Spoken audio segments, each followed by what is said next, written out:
What would you do if the very foundation of your success was built on someone else's pain?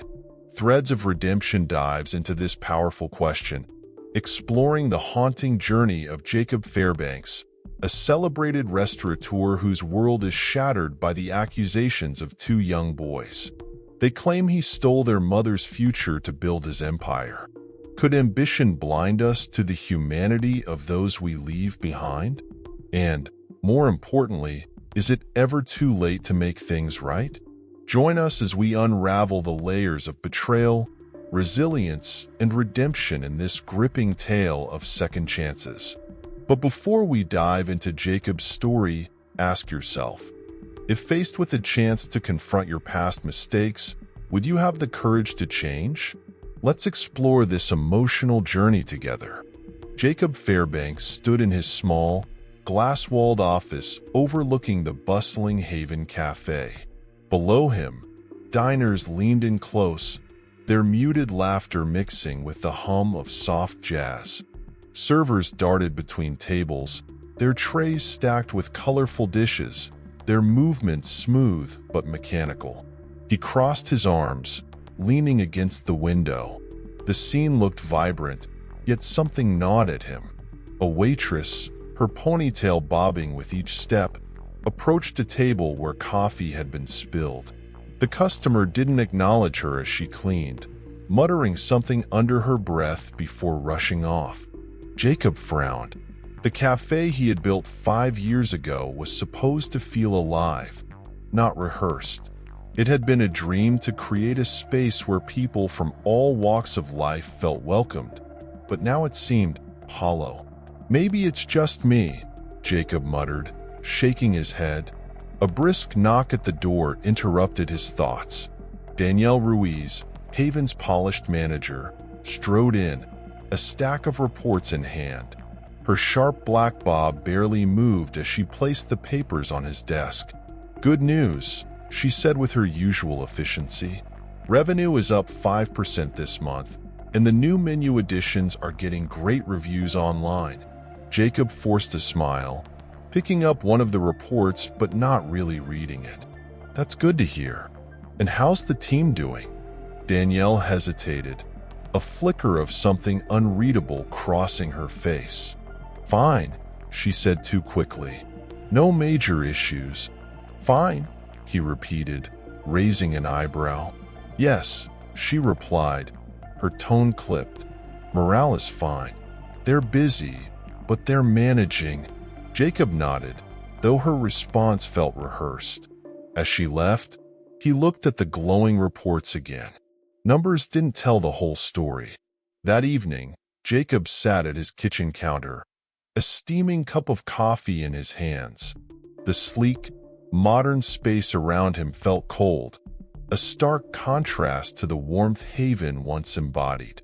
He thought back to the cafe's early days, the excitement of its grand opening, the community's embrace, and the tight-knit team that made it all possible.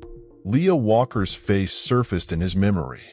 Leah had been one of the most talented chefs he'd ever worked with, her Afro-Caribbean-inspired dishes wowing diners and solidifying Haven's reputation. She'd left suddenly years ago, citing personal reasons, but Jacob had never followed up. "Why am I thinking about her now?" he murmured, shaking the thought away. The next evening, Jacob walked into Haven in a hoodie, jeans, and a baseball cap pulled low. He slid into a booth near the back, blending into the crowd. The cafe was nearly full, its inviting glow a sharp contrast to the rain tapping against the windows outside. As he observed, patterns emerged. Servers moved with forced smiles, their eyes darting nervously. Customers, mostly white, sat comfortably, while the few people of color seemed quieter, their conversations subdued. Jacob's stomach tightened. He couldn't pinpoint it, but something felt off. Then, in the corner, 2 boys caught his attention. They sat huddled together, their clothes slightly worn. They looked out of place, whispering in low tones. Jacob leaned forward, pretending to study the menu. Snippets of the boys' conversation drifted toward him. "Are you sure this is the place?" the younger one asked, his voice tinged with anxiety. "Mom said he's here a lot," the older boy replied firmly. "We just need to wait." Jacob's pulse quickened. Were they looking for him? What if he doesn't care? The younger one whispered. "He has to," the older boy said, his voice edged with bitterness. "Mom said he's the reason we're stuck like this." Jacob froze, gripping the edge of the table. Their words lingered, heavy with accusation, and for the first time in years, he thought of Leah Walker, not as a memory, but as a question he needed to answer. Jacob sat at his desk, flipping through a dusty stack of old employment files. The faint scent of aged paper filled the room. Leah Walker's file wasn't hard to find.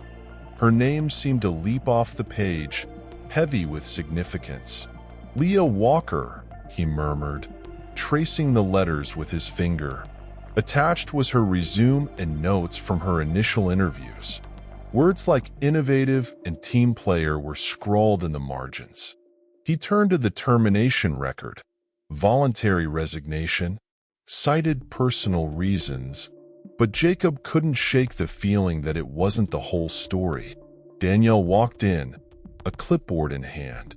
"Going through old files?" she asked, her tone light but wary. "Yeah," Jacob said without looking up, trying to understand why Leah left. "Do you remember her?" Danielle's expression shifted subtly, her smile tightening.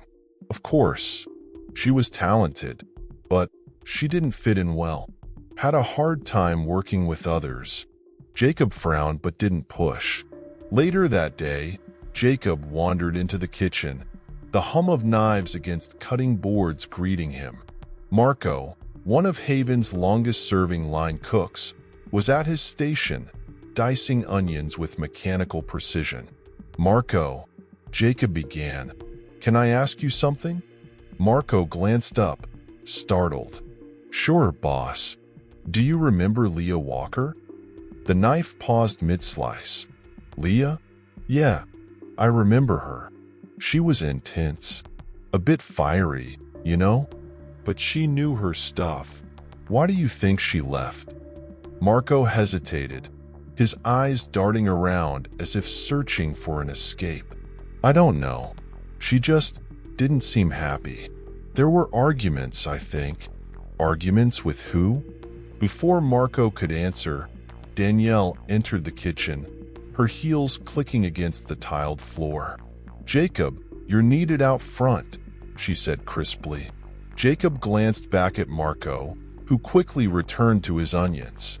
In his office that evening, Jacob leaned back in his chair, a storm of questions swirling in his mind. Danielle knocked and entered without waiting for a response. "You've been asking about Leah," she said, her voice carefully measured. "I want to understand what happened," Jacob replied. Danielle sat across from him, folding her hands neatly. "Jacob, Leah was complicated. She had talent, sure, but she didn't work well with others. She wanted to do things her way, even if it didn't align with Haven's vision." Jacob frowned. "Did I ever talk to her about this?" Danielle hesitated. "You were busy with expansion plans back then. I handled most of it." Her words left a bitter taste in his mouth. Had he really been so detached? The next evening, Jacob returned to Haven, spotting the two boys from before sitting at the same booth. Their whispered conversation halted as he approached. "Hey," Jacob said softly, standing a few feet away. The older boy, Ryan, squared his shoulders. "What do you want?" I heard you talking the other day. About your mom. Leah Walker?" Miles, the younger one, glanced nervously at his brother. Ryan's jaw tightened. "What about her?" "I want to understand," Jacob said. "What happened? Why do you think she left Haven?" "You don't know?" Ryan's voice was sharp, almost accusing. "No," Jacob admitted, his voice low. But I want to. The boys exchanged a look. Finally, Ryan said, if you really care, you'll talk to her. The address Ryan gave him led Jacob to a modest apartment complex on the edge of the city. The peeling paint and cracked sidewalks were a stark contrast to Haven's polished charm. He hesitated at the door, his hand raised to knock. When it opened, a woman stood before him, Leah. Her auburn hair was streaked with gray, her eyes tired but sharp. "Jacob," she said flatly, crossing her arms. "Leah," he replied, swallowing the lump in his throat. "Can we talk?" For a moment, she said nothing. Then, with a reluctant sigh, she stepped aside. "You've got 5 minutes." Jacob stepped inside, the weight of her words and the years between them pressing heavily on his chest. The small apartment smelled of lavender and something faintly herbal. Leah Walker stood with her arms crossed, her auburn hair streaked with gray framing her face. She motioned toward a chair with reluctant politeness. "Sit," she said, her tone sharp but not unkind. Jacob took the seat cautiously, the stark contrast of this modest space to his own polished lifestyle gnawing at him. A faded picture of Leah and her boys caught his eye, a memory frozen in time, radiating warmth he hadn't seen in years. "I didn't expect to see you," Leah began, leaning against the worn counter. "What brings you here, Jacob?" He hesitated, running a hand through his hair. "I overheard Ryan and Miles at Haven. They mentioned you, what you've been through. I had no idea things were so broken." Leah finished for him, her eyes narrowing. "You didn't care enough to notice back then, Jacob. Why care now?" Her words stung, but he nodded slowly. "Because I should have cared, and because I think I might have failed you. I need to know what happened, Leah. Please." After a long pause, Leah exhaled, her shoulders dropping slightly. "You want the truth? Fine. But don't expect it to be easy to hear." Leah poured 2 glasses of water, setting one in front of Jacob before sitting across from him. Her fingers traced the rim of her glass as she began. "When I started at Haven, it was a dream job," she said. "You talked about community, inclusivity, building something special. I believed you." Jacob opened his mouth to respond, but she held up a hand. "But as time went on, it became clear that the reality didn't match your vision. My ideas, my recipes, they were all attributed to you. Every article, every interview, your name was the only one mentioned. I didn't even exist." "That wasn't my intention," Jacob said quietly. "Maybe not," Leah replied, her voice tinged with bitterness. "But you let it happen. And when I finally stood up for myself, Danielle made sure I regretted it." Jacob's brow furrowed. "Danielle?" Leah leaned forward, her eyes locking onto his. "She told me I was causing tension, that I wasn't a team player. She said if I wanted to keep my job, I needed to back off and stop challenging you. Then, suddenly, other restaurants wouldn't hire me. Do you think that was a coincidence?" Jacob's stomach churned. He had trusted Danielle to manage the team, but had she gone too far? After Leah's story, Jacob drove home in silence, her words replaying in his mind. Back at Haven the next morning, he cornered Danielle in the office. "Danielle," he began, his voice firm, "I need to ask you about Leah Walker." Danielle looked up from her laptop, her polished expression unreadable. "What about her?" "She told me you undermined her, called her difficult, pressured her to quit. Is it true?"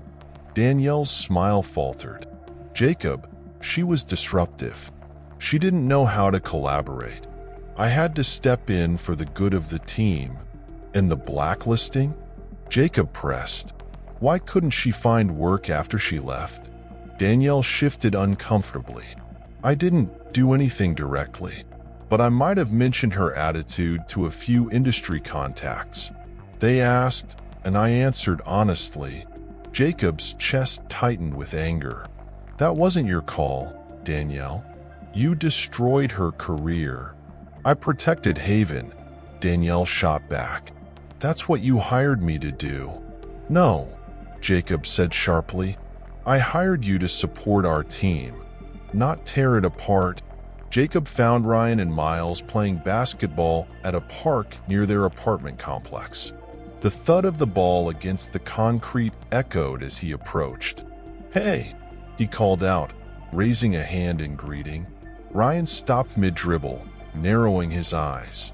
What do you want now? To apologize, Jacob said, stepping closer. And to explain. Miles shifted nervously, glancing at his brother. I talked to your mom, Jacob continued. She told me what happened. And she's right. I let her down. I trusted the wrong people and didn't see what was happening. Ryan crossed his arms. So now you feel bad? That doesn't fix anything. No, it doesn't, Jacob admitted. But I want to make it right. I want her to come back to Haven, not just as a chef, but as a leader. Ryan's eyes softened slightly, but his voice remained firm. You'd better mean that. She deserves it. Leah opened her apartment door to find Jacob standing there again, his expression earnest but nervous. What now? She asked, crossing her arms. I want to offer you a position at Haven, Jacob said. A senior role, full creative control, public acknowledgement of your contributions, past and present. Leah stared at him, her expression unreadable. And why would I trust you now, after everything? Because I'm not the same person I was then, Jacob replied. I see the damage I've done, and I want to fix it. I can't change the past, but I can try to make amends. Leah's gaze softened for a moment before hardening again. I'll think about it, she said finally, her voice cautious. But don't think for a second that this erases what you did. I wouldn't expect it to, Jacob said quietly. Thank you for considering it. As he walked away, the weight of his mistakes pressed down on him. Redemption, he realized, would be a long road, but he was ready to walk it. Jacob paced his office, the tension palpable. Danielle entered, clipboard in hand, her expression guarded. You wanted to see me? She asked, closing the door behind her. Jacob stopped pacing and turned to face her.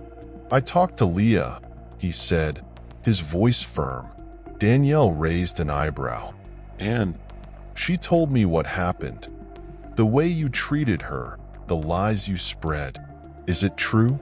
Danielle's polished demeanor faltered for a moment before she recovered. Jacob, you're overreacting. Leah was disruptive. She didn't fit into the team. She didn't fit in because you made sure she couldn't. Jacob shot back. You undermined her, Danielle. You took her ideas and erased her contributions. Why? Danielle sighed, crossing her arms. Because she was a threat. She was talented, yes, but she wanted the spotlight. You've always been the face of Haven. I was protecting what we built. No, Jacob said, his tone cold. You were protecting yourself, and you've jeopardized everything this cafe stands for. Danielle's silence spoke volumes. The following day, Jacob gathered the staff in the dining area. The tension in the room was thick, the air charged with curiosity and unease. I need to address something important, Jacob began. Standing at the front of the room, Leah Walker, one of our original chefs, is considering returning to Haven. Murmurs rippled through the group. Leah, Marco, the line cook, said, didn't she leave on bad terms? She didn't leave, Jacob corrected. She was pushed out, and I was blind to what was happening. That's on me. Kayla, a young server, raised her hand. "What does this mean for us?" "It means change," Jacob said. "We're going to rebuild Haven into the place it was meant to be, a true community. But that starts with facing the truth about what went wrong." Brandon, a server who had been vocal about his doubts, crossed his arms. "So, we're just supposed to welcome her back? Pretend nothing happened?" "No," Jacob said. "We're supposed to do better. For her, for us, and for what this cafe stands for."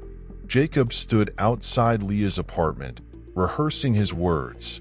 When she opened the door, her expression was a mix of surprise and weariness. "Back again," she said, leaning against the doorframe. "I wanted to apologize," Jacob said, "not just for what happened, but for how long it took me to see it. And I wanted to ask again. Please, come back to Haven." Leah folded her arms. "Why should I?" "Because you deserve it," Jacob said earnestly. "Because Haven isn't whole without you. And because I need your help to fix what's broken." Leah studied him for a long moment. "You can't fix years of damage with a job offer, Jacob." "I know," he said, "but I want to start. And I can't do it without you." After a long pause, Leah sighed. "I'll think about it." The first workshop took place in a neutral space, a community center with simple chairs and a whiteboard. Yvonne, a facilitator Jacob had hired, stood at the front of the room. "Let's start with a question," Yvonne said. "What does inclusion mean to you?" The responses were hesitant at first. Kayla mentioned treating everyone equally. Marco talked about respecting differences.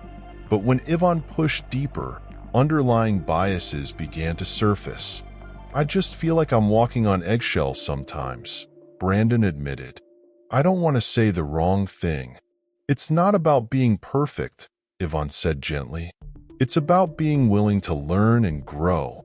The conversation grew more honest, with staff members sharing their experiences and frustrations. By the end of the session, the room felt lighter, less tense, more open. The day of Leah's return arrived with little fanfare but immense significance. She walked into Haven with her head held high, her presence commanding yet cautious. Staff reactions were mixed. Kayla offered a polite smile. Marco nodded respectfully. Brandon avoided her gaze. Jacob greeted her at the door, his expression earnest. "Welcome back," he said. Leah glanced around the cafe, her gaze lingering on familiar faces and spaces. "It's strange being here again. It's your space as much as anyone's," Jacob said. Leah nodded, her resolve hardening. "Let's get to work." As she stepped into the kitchen, the quiet tension followed her. But this time, Leah wasn't here to be silenced. She was here to lead. The air in Haven's kitchen buzzed with quiet tension as Leah worked alongside the team, her movements fluid and decisive.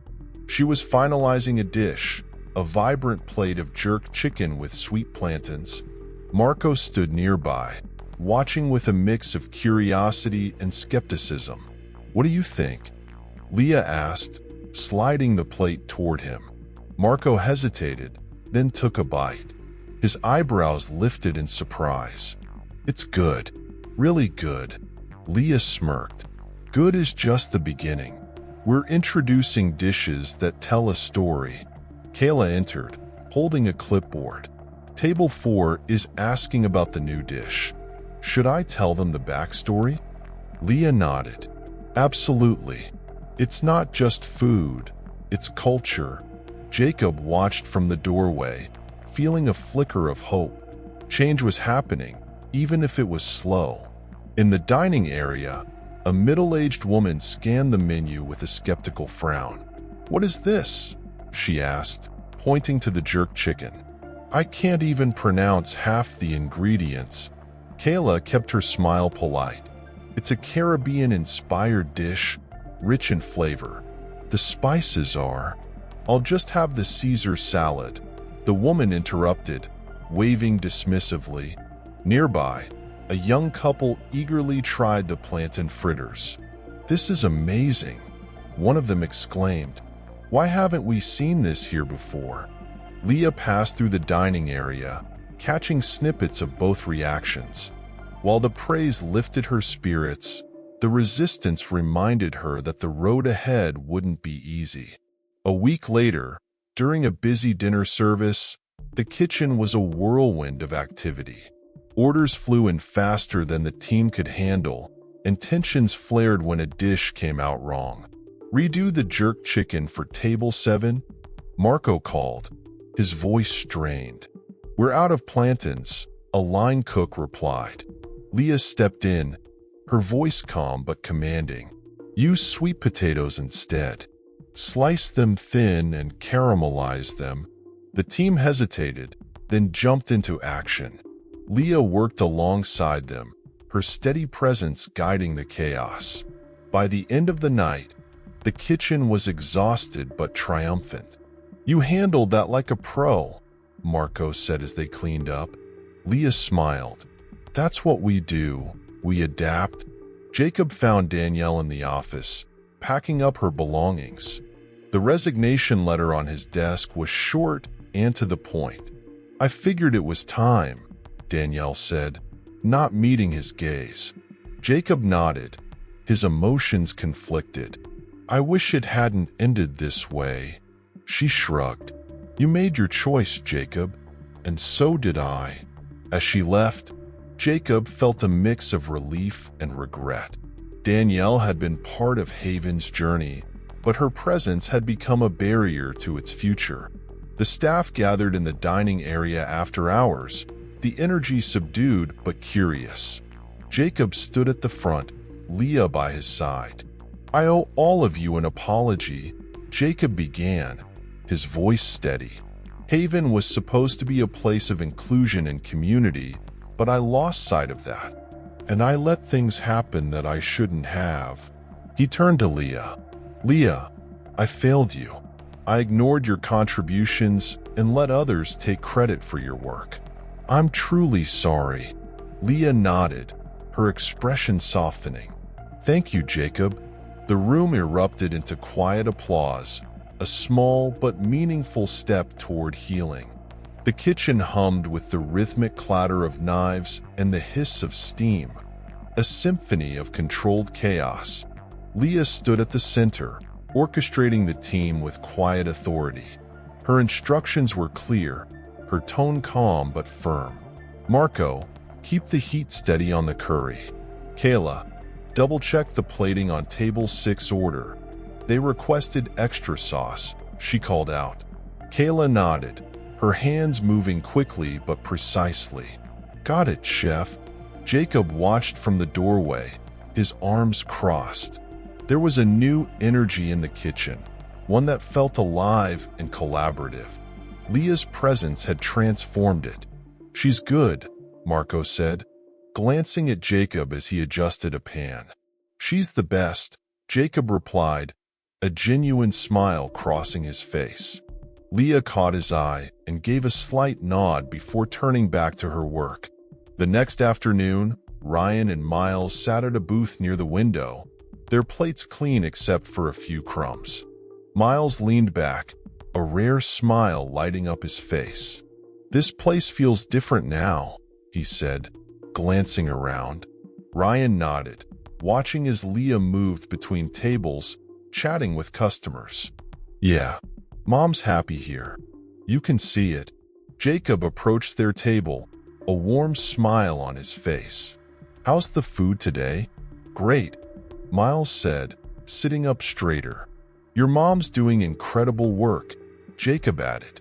"You should be really proud of her." "We are," Ryan said, his voice steady.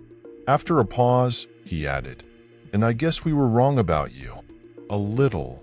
Jacob chuckled. "I'll take it." For the first time, the tension between them seemed to ease, replaced by cautious respect. The dinner rush that evening was busier than ever, a line of customers stretching out the door. The new menu had drawn in a more diverse clientele, and the cafe buzzed with a vibrant energy. At one table, a family shared Leah's signature plantain fritters, their laughter echoing across the room. At another, a couple marveled at the bold flavors of the jerk chicken curry. Leah moved through the dining area, answering questions and sharing the stories behind the dishes. Her passion was contagious, and even the skeptics among the staff had begun to admire her leadership. "People are starting to get it," Kayla said to Jacob as they watched from the counter. "They are," Jacob replied, pride swelling in his chest. Later that night, after the last table was cleared and the lights were dimmed, Leah stood by the stove, tidying up her station. Jacob entered the kitchen, a cup of coffee in hand. "Still working?" he asked. Leah shrugged. "Just making sure everything's ready for tomorrow." Jacob leaned against the counter. "You've done something incredible here, Leah. The cafe feels alive again, and that's because of you." Leah glanced at him, her expression thoughtful. "It wasn't just me. You made the choice to change, Jacob. That matters." They stood in companionable silence for a moment, the hum of the dishwasher the only sound in the room. "I know I can't undo the past," Jacob said quietly, "but I want you to know how much I appreciate what you've done. For the cafe, for the team, for me." Leah nodded, her eyes glistening. "We all lose our way sometimes. What matters is finding it again." The celebratory dinner was held a week later, the dining area filled with the sounds of laughter and clinking glasses. The staff sat together, their camaraderie palpable. Jacob stood, raising his glass. "I just want to take a moment to thank all of you. Haven has always been about more than just food. It's about people, connection, and community. And we've made that a reality again, together." He turned to Leah, his voice steady. "And to you, Leah. Your leadership, your vision. It's transformed this place. Thank you." The room erupted into applause, and Leah smiled, her heart full as she looked around at the team that had become her family. "To unity," Jacob said, raising his glass higher. "To unity," the staff echoed, their voices strong and united. In that moment, Haven truly lived up to its name, a place of connection, resilience, and hope, where every voice mattered and every story had a place. Have you ever wondered how ambition can blur the lines between success and betrayal? Threads of Redemption delves deep into this question, exploring how Jacob Fairbanks, a celebrated restaurateur, confronts the haunting consequences of his past decisions. Leah Walker's journey from betrayal to resilience isn't just a story about redemption. It's a reminder of how our actions, intentional or not, ripple into the lives of others. What would you do if faced with the chance to rewrite a wrong? Could you take the steps Jacob took, or would the weight of the past hold you back? Share your thoughts in the comments below. How do you think redemption is earned, not just given? If you enjoyed this journey through personal growth, resilience, and redemption, subscribe to our channel for more stories that inspire, challenge, and provoke thought. Don't forget to like and share this video with others who value meaningful narratives. Join us as we explore more tales that resonate deeply, and stay tuned for the next story that will make you question, reflect, and grow. Let's continue the conversation together.